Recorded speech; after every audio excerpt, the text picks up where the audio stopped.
Today, we have a very special guest with us at the New Mid, AJ Langer Courtenay, who is best known for her roles in famous films and television shows such as Escape from LA, My So Called Life, and Private Practice, to name a few.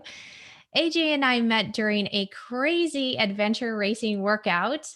We were being I thought I was going to drown in the ocean, and luckily for AJ, she saved me. She even taught me how to surf, so I think we were definitely destined to be good friends. And Yeah. we roll forward about 15 years, and today AJ is living in a castle in England. She is the Countess of Devon. And now in midlife, AJ is using her unique personal journey to share with us ways to achieve self empowerment through the arts. She uses voice, movement, and connection.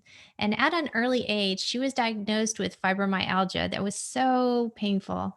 And she's learned how to manage both her physical and mental challenges to enjoy a full and adventure life. And at Powderham Castle, AJ opened the Heritage Building and Landscape, encouraging yoga, Tai Chi, dementia care, and intergenerational, arts and culture.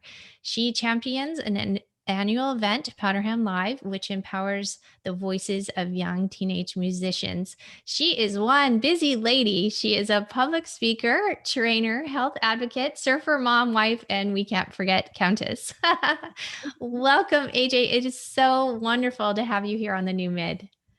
It's so good to see you. It's It's so great because we had such an intense time. You know, when you meet friends in we were early 20s, mid 20s, yes, yeah, yeah. and both single and just adventuring and looking and exploring and trying different things. And we had such a golden time. And I remember, yeah, that crazy adventure fitness training, and then night swimming and phosphorescence and taking you completely out of your comfort zone. Come on.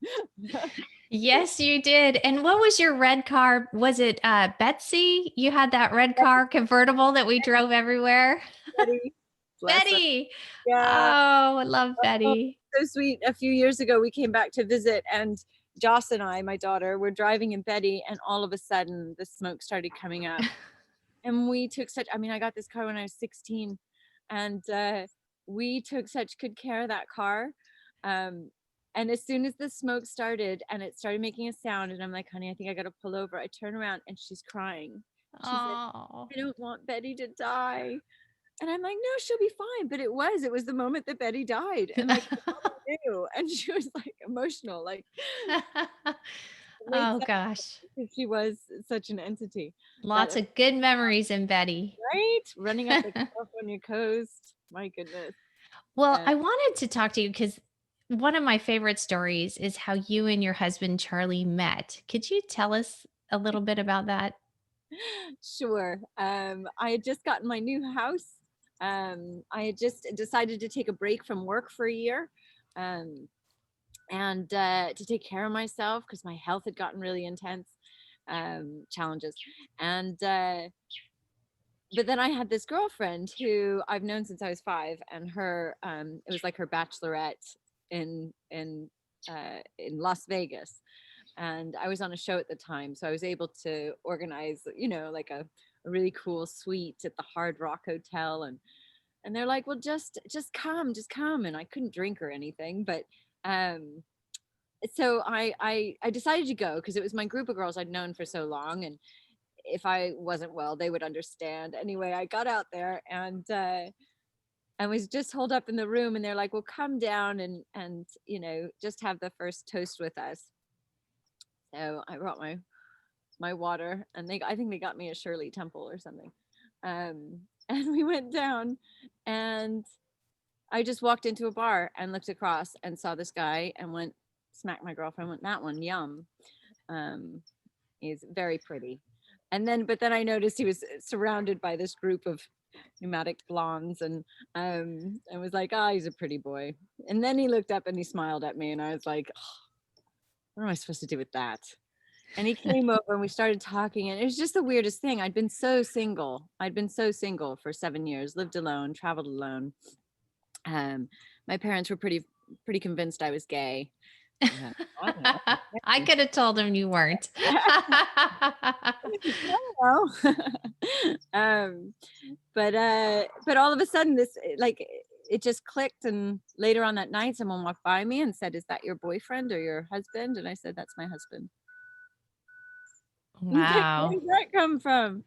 Um, yeah, and we didn't know anything about each other than just that smile. Um, but he was just yeah, just such a sweet guy. And we had like our second date rendezvous in New York City, because my girlfriend was opening on Broadway. Marissa Winokur, who won the Tony that year, is unbelievable. Yeah, it was, and we just said, this is the most ridiculous romance.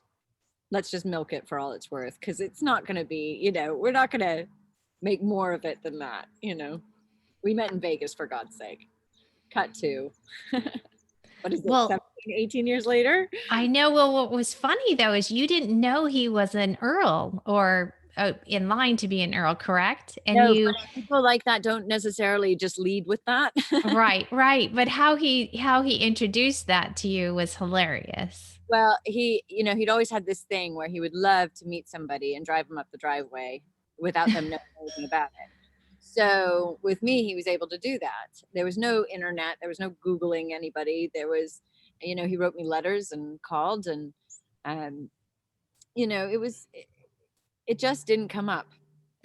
Um, So what did you think as he drove you up the driveway? We've been in Scotland, staying at this gorgeous place with no electricity, for like 7 days with a bunch of his friends, lobster potting, hiking, cooking together and swimming in very cold water, um, and just having such a great, really natural time. And so we're driving, we're driving back, and he drives me up this.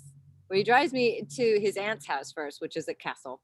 And I was like, what is this? And there was somebody else in the car who was like acting like it was Tuesday. And I'm like, it took a while to get him outside and say, okay, where I come from, this is not normal. I'm not acting so normal. And so that's when he told me like what this was. And I remember that night, I couldn't sleep. It was like these beautiful windows open to this, night lit garden. And I was just like, this is just bizarre. Out of Uh, a movie. it's out It of a was movie. like out of a movie. Definitely out of a Wow. movie. Then, like, I couldn't call my mom. So then I went around trying to call my mom, trying to find a phone to call my mom. Uh, and then I realized I was going to get lost. So I went back and, took a bath in one of these baths where you have to pull the thing to get the water to come down. The next day he drove me, and I didn't know where my makeup was. I think I'd sent it to London because we were going to go to a wedding at one point. Um, and Yeah, I had my brother's old Levi's cut off, my Ugg boots, a beanie cap, like a And surfer that's how you met his parents. Oh my gosh. bikini. So That yeah, is he drove too me up, and it's funny. ridiculous. But what do you do with that information? He's what I Yeah. what I was. He's what mattered. Yep. you And the That's other stuff awesome. is I mean, it was ridiculous. It's just like a ridiculous story. It's like, what do you do with that information? I still think I don't know what to do with that information. I just love that story. Well, I wanted to go back a little bit when we were hanging out and doing these crazy adventure training sessions that we did in the ocean, in the mountains, hours on end. And our bodies physically were really strong, Mm. but you slowly saw your body collapse. Hmm. And, you realized that you needed to stop and prioritize and recalibrate your body. So, can you tell us a little bit about your health journey? Sure. So mine started when I was really young. And there's a benefit to it starting when you're really young. You don't have the excuse to give up, when it's happening now for the first time for people who've been so healthy, and then all of a sudden they start getting these weird symptoms, which sadly is happening a lot with people recovering and not recovering so easily from COVID. A lot of autoimmune and myofascial pain symptoms. So this is very relevant today. what happened was I just had a sensitive ecosystem. My body was sensitive, and I was raised in a very, Western sporty family. I played boys baseball. I was a real tomboy. I love Wait, isn't football. that how you got your name, by the way, AJ? Well, I think the first flowers that were sent to my mom were to AJ and mom in the home. Okay. But yeah, the nickname really stuck because I didn't want anybody to know I was a girl. And until I was about 13, that actually was possible. So didn't know I was a girl while I was playing, but then it became obvious and I couldn't hide it anymore. Um, but yeah, so very Western, very like grin and bear it, suck it up, um, and my body, I would run 105 fevers whenever I got sick. They would go really high. Um, and yeah, I would get random aches and pains. I was also a very emotional child in a family that wasn't comfortable with emotions. So my mom was military upbringing, and my dad was raised by a manic depressive. My grandma was manic depressive, and there was no support for mental health conditions at that time. So it was difficult. So what that left is my parents not able to. So I think a lot of my stuff was actually my emotions being stuck inside as well.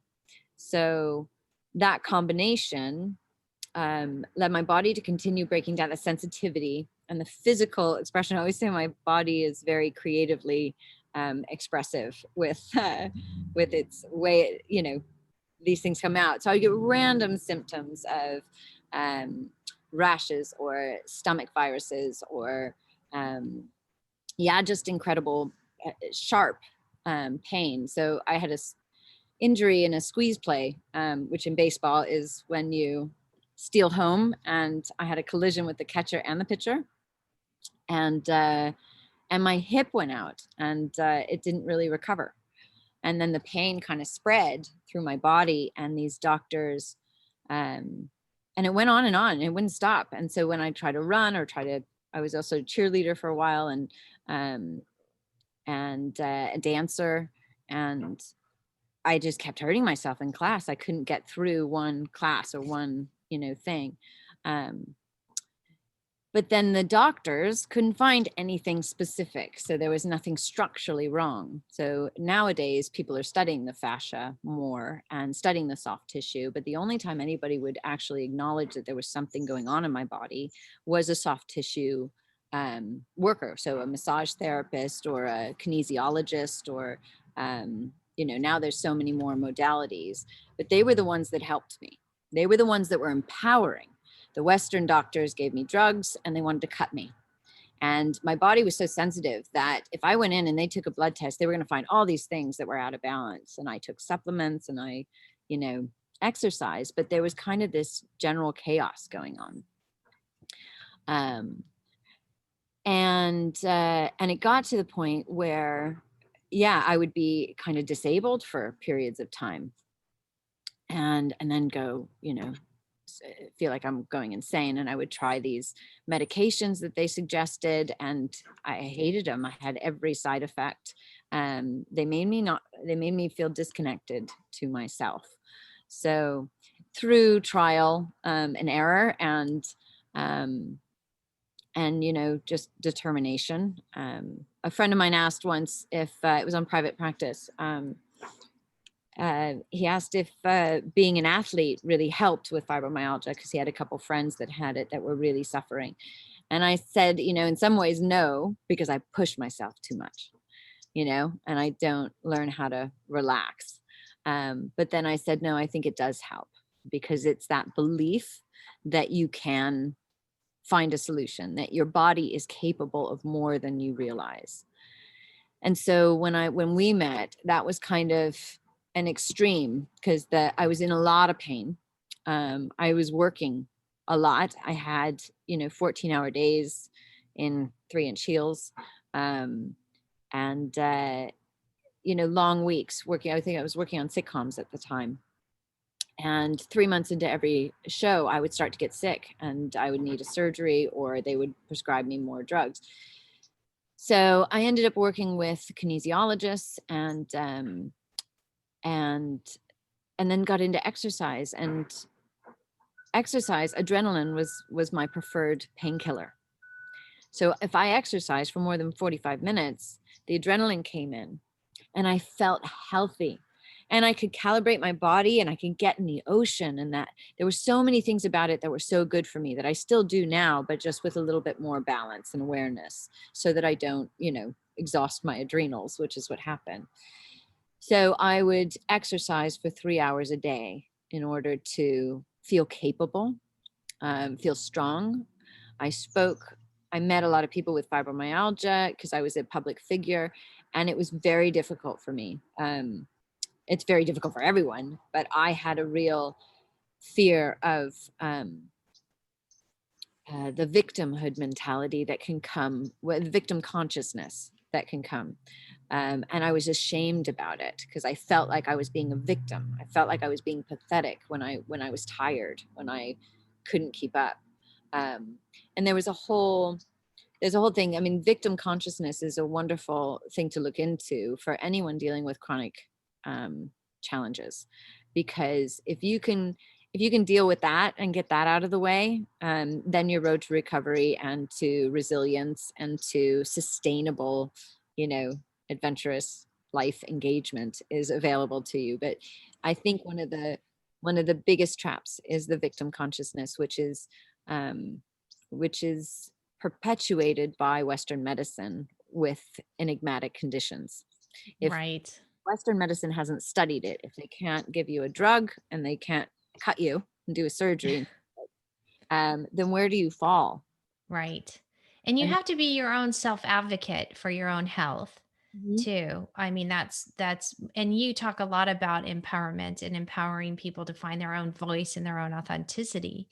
And so I'd also like to talk to you because in midlife, we are balancing a lot. You and I, we both have younger kids and we also have older parents. I mean, Yeah. our Gen X generation, this is sort of unique to us. And then you're running a castle on top of all of that. So, how do you find work-life balance? How do you work all of that out? Well, because we also moved, we were in California for 10 years before going to England. And when we went, it wasn't like we had prepared and planned. Um, my father-in-law's health deteriorated a bit too rapidly, and there was just a moment where Charlie turned to me and he's like, I need to be there. And I'm like, yes, you need to be Yeah. there. And so you go. Um, and so my plan of getting back to work after having kids, which I had started to do and had done private practice, um, but yet private practice didn't air over there. So there were things like my career wasn't set up it didn't transfer over as easily. And then once we got there, it was just so much. And I don't think it's possible unless, I don't know, it wasn't possible for us to really get our heads around what it meant. And so when everything shifted, it was pretty intense. So, and we all have that, I mean, I might have like this ridiculous story, but relatively, I could still relate to all my friends, in any culture when you're dealing with the same human challenges of inheriting a family business, or just a family member passing. And Right. Right. Being thrown into a situation. So, what was your life raft? How did you manage to handle it all? well, I think Well, because I had worked so much on just knowing what's important, as far as, so we started with, okay, what are our family values? Um, and because we were inheriting a business that that hadn't been sustainable, they've been selling capital for 40 years. The maintenance costs alone are ridiculous. It's 3,500 acres of commercial properties. The house, I mean, moving right into it, no one had lived in it for 5 years. And yeah, it might be romantic, but for my kids, it was pretty scary. It was cold. It was dirty. It was packed with stuff. They hadn't had cleaners other than two generous guides who had offered to help keep things tidy. Um, But when it came to the living quarters and stuff, it had not been, yeah, it was very big. Right. Well, we all imagine it as Downton Abbey, with all of the butlers and the maids dusting. And that's a thing. Some of these houses do have a lot of money, and some are run by really country folk who are at heart. Charlie's family was massively passionate about the countryside, and did a lot of work with local charities. And the thing is, with these houses, it's such a big project that you kind of have to focus on things that you can connect with. So they were passionate about the countryside. They weren't passionate about interior decorating. They were passionate about making it a good place for people to come. Um, and and so for us, it was, where do we start? It's really Right. lots of money. We've got kids who, my California kids going, so Well, we, it had to be a real adjustment too, to all of a sudden be thrown into aristocratic lifestyle. Yeah, and say that 10 times fast. But that yeah, had to be really strange for all of you. yeah. I mean, the aristocratic part of it is not as much a part of daily life, other than the place where you live. Um, so what I was saying is, when we landed, of figuring out what our family values are, and we have home and family, and that's the heart, and then we have sustainability. And sustainability for me is not just you know making sure the house doesn't fall down, or making plans that or taking care of all the land and everything. It's actually about work-life balance, and time with each other, and food, and exercise, and work, and making sure that it all kind of flows. So sustainability is one, and then community is massive. I've learned that any chronic condition, be it emotional, physical, mental, um, benefits from connection, and isolation doesn't work. So what do you have? And then when I had kids, I think it's when I really learned it, because they brought me out into community. You had to be engaging with other people. You wanted them to have friends, and all of a sudden this community built. So in California, we had such a thriving, dynamic, diverse and supportive community. So when we got to England, we got our kids right in the local school, and just connected with the community at Powderham.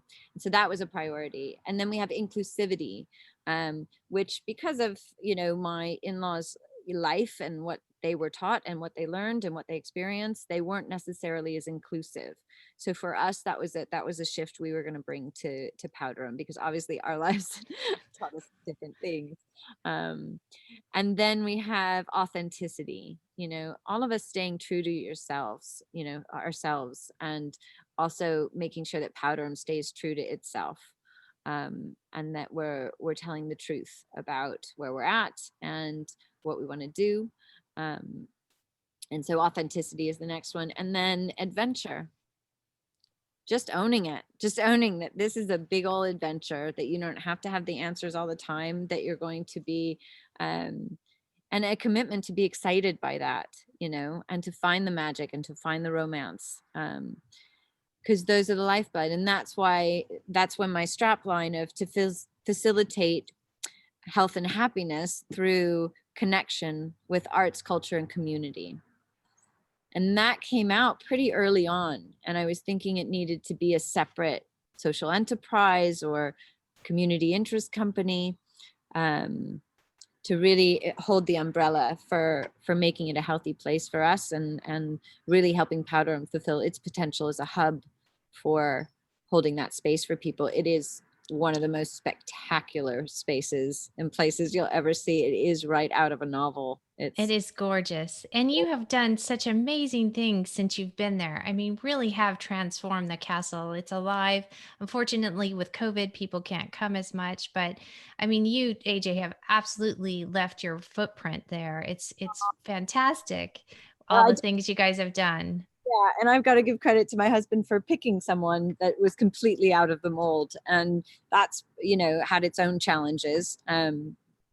Well, it's interesting that you say that because you are out of the mold. You're a California girl.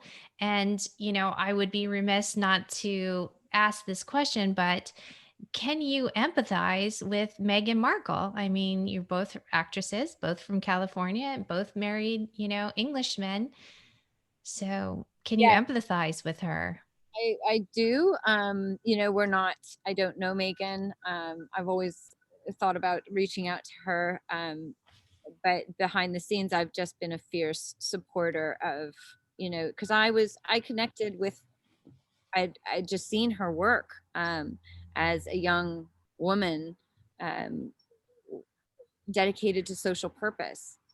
And I noted that because in the entertainment industry, you can see people come and go, you can see people burn out. Um, and the ones that are the most sustained are the ones that use their platform for, you know, helping people, helping Right. use your privilege to empower those that don't have the privilege. And she exemplified that before she met Harry. And so then witnessing this and seeing how uh, you know the English culture is, they have difficulty with change. But you say that like 2 blocks away, we've got like a very religious Jewish family, and they might be have difficulty with change. They might have generational challenges. Every culture has that, and I walked into an extreme version of it. um, and so I do feel for Megan. I feel that she's got such a strong sense of herself, um, and it's tough when you're an American and you walk in with this inalienable right to the pursuit of happiness. Um, and that, Yes. like, what does that mean?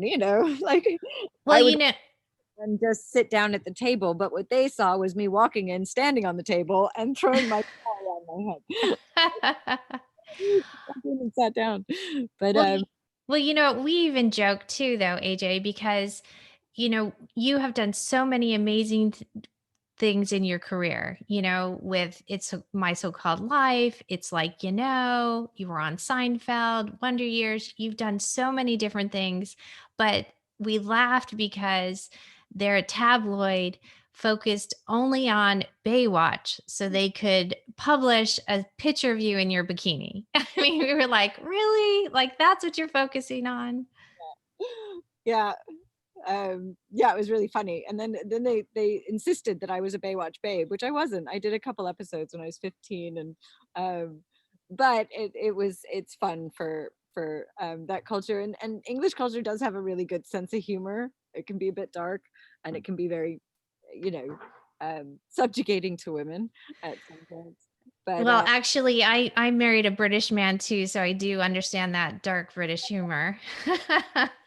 grain of salt. And the fact is, I looked good in a bikini, and I like picked up those things, but and they enjoyed putting those out. It's like, oh, I guess it's not that bad. It's not great though. To feel that your whole career is you know melted down into Lady Baywatch. Um, but it is a reality, and the press and the tabloids and things like that, they're just there, and you just can't give them any weight. And again, that's why it's so important to stay grounded, and and be able to have some values to keep you focused. And I think that those set of values helped everything, because we trained our staff on the importance of it. And we really pride ourselves in doing career development with our staff, and making sure everybody's taking time to take care of their bodies and themselves, and that they have a healthy work-life balance. There's more and more businesses. Again, it's sustainability. So if we need it, you just assume other people need it. And then, Right. the health and well-being stuff, it really has grown organically. There was a lot there. There were, people doing amazing work at Powderham when we got there, and we just kind of, um, yeah, we just kind of watered the things that really felt connected. So being a space for carers, and being a support for local carers in the area, so that we have charities that come, and social services that come and bring people that need to connect, may have physical challenges or mental challenges, and so um, they come and do gardening, and they're in this beautiful space, and That yeah. is amazing. That's so wonderful. And then England has this amazing thing called social prescribing, which was piloted by a friend of our GPs. Um, and it's to relieve some of the footfall in the local surgeries. And so instead of just prescribing antidepressants or painkillers, they connect you with social services. So maybe a dance class, maybe yoga, maybe Nordic walking, maybe whatever, different art classes, and music, places to go and play music. So there's all these different things coming out of that, and I'm loving it. So it really connects people in the community to look after one another, and it works in anti-isolation. So the English countryside can be very isolated. We have the gayest county, apparently. Highest level of suicide, Oh um, dear. with local LGBTQ charities and everything. Um, so yeah, being a hub for social prescribing is a goal for what I see for Powderham, fulfilling that side of its potential. Oh, that is fantastic. Well, I would be remiss. I know we're coming towards the end of our interview, but I have to talk about my so called life because your Rianne was so powerful growing up. We just loved her. It only lasted one season, which is remarkable because it has such a huge, profound um, staying power. People love the show, talk about it all the time. But in particular, your character was groundbreaking. There wasn't anyone like a Rayanne on TV. You invented her. How was that? And how was that working with Claire Danes and Jared Leto and your whole cast? What was most groundbreaking about the show was that it was written from a teenage girl's perspective. Now, again, this was, early 90s. And it wasn't like it is now, where women's stories are more mainstream, and which is brilliant. And that's what was so groundbreaking. It was groundbreaking that we had the first gay teenage character who came out on the show, and Wilson Cruz.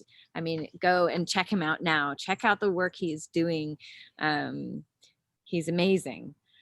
The reality of just how special that show was. I was aware of it when it happened. When I went in for the first table read, I was just like, I said to the receptionist, I said, don't you have a feeling like 5 years from now, we're going to know we were part of something really special?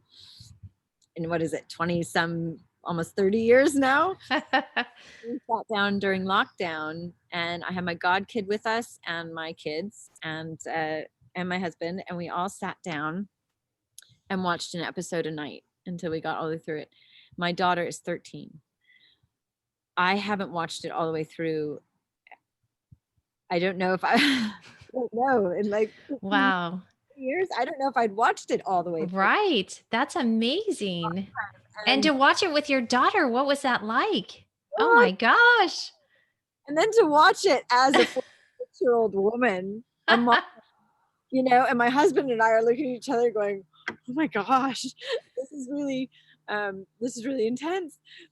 But the fact that it still lands, and that it's a window into teenage life before, all this, the computers and the iPads, and obviously they were computers, but The uh, social media, they didn't have this, you didn't have the social media issues. and there were issues, coming up for my daughter that we hadn't really been able to address. And then just watching the show together, it like processed it for us. We had this shared experience of going through it and coming out and finding the conclusion. And all of a sudden I understood why so many parents came up to me and said over the years, saying, that really shifted my relationship with my kid. Like, That's powerful. um, and my daughter's friends are all, it's a cult classic. They're 90s fashion has come up, and she's like, oh my god, mom, it's kind of embarrassing. You keep coming up on all these, like, I'm Googling different styles. And um, but I love that show, and I have a real affinity for that, why it was so powerful. Just the importance of advocating for teenage voices to be heard. And I think that's one of the reasons why bringing teenage musicians into the castle became a priority. First of all, because it's just such great energy, and it needed music. It needed fresh music. It has an incredible classical music program and called Music in the Castle that is very well renowned, and it's amazing. I just was craving, in addition to that, to have something young and relevant and exciting and more diverse. I needed a little more diversity. So we made an inclusive program. We work with teenagers from 13 to 19. They can be at very different levels, but the level has blown us away from the beginning, and the level of talent in the local area. And then just being able to offer a room in a castle that was built for music. It was a music room built by this man, James Wyatt. It was like, yeah, it was like the Ibiza of its day. It was like the room for It hit must music. sound incredible. That is amazing. How fun. And it's so that's exciting that you were able to take, your passion for the arts and instill it at the castle. It's called Powderham Live, and then work with the younger generation, which is really exciting. Yeah, and during the pandemic, it's been really, we've gone virtual. We've had more partners come in just to make sure to keep people connected, because obviously connection is the most important thing, and it was making such a difference. So we're very lucky that we got so many people that were able to continue the program. And it's just a template. We all need to be reaching out. We all need to be connecting with people. We all need to be keeping an extra ear out or an extra eye out for those that aren't engaging. Uh, Absolutely. During this time, definitely. Mental health is now a universal thing. We've gone Yes. worldwide traumatic shared event, and a lot of the stigma is being lifted from talking about mental health issues. And I know that my body is so much healthier now that I can understand that my emotional well-being is completely tied to my Right. well-being, because your nerves go in and out of all your soft tissue. So if you're at a high level of nerve function, anxiety and stress, and there's these nerves that are firing like this, and they have a hard time resting when you sleep. And we all train to how to get stronger, how to move faster, how to build up endurance. But do we learn how to relax? So Right. And that's so important in midlife right now because our bodies are changing so much, our hormones are everywhere. So learning how to do that is huge. yeah, and it takes support, and it takes, I think, a group effort. So I love what you're doing, and congratulations to everybody who is involved with Michelle's new program, because you are giving yourselves this time and this space to take a minute, connect, give yourself credit. um, there's a lot going on right now, and Yes. we as women, you have to keep reinventing yourselves, and sometimes keeping that motivation and the inspiration is hard, and Yes. do on your own, to do on your own. So Yes. just curious about staying connected to, some positive energy, and keeping faith when it's Uh, challenging. well, I love that. People would be really upset with me if I didn't get this question in, but are we going to see you acting again? Do you think you'll go back to the silver screen? I'm open to, I have a feeling it'll happen in some way. I don't know how, but that's kind of what I've been doing, is taking what's in front of me and doing my best with that, and going day by day. So um, I think I'm still just as in love with why people are the way they are, and translating human experience. And acting is, I see it as a healing art for me now. It kind of all became one thing. I started going to an acting studio in LA called Warner Laughlin after I had kids, and all of a sudden the profession, it went from being kind of an unhealthy atmosphere in some ways to becoming really healthy, and um, yeah, and being healing. So you learn a lot of compassion when you step into other people's shoes. Yes, you do. Well, AJ, this has been such an amazing interview. Thank you, my friend. It's so great to see you. And thank you for all you're doing and advocating for so many people, for all of us. Your work is incredible. And if you haven't, you guys need to go to powderhamcastle.com to check out the castle and all their events. Yes, and we And able we're planning things. We're opening for our local community as much as we can, and finding as many ways as possible to continue supporting everyone around. wonderful. Well, thank you, AJ. Take care. Thank you, honey. Good to see you. Bye, everybody. Take care of yourselves.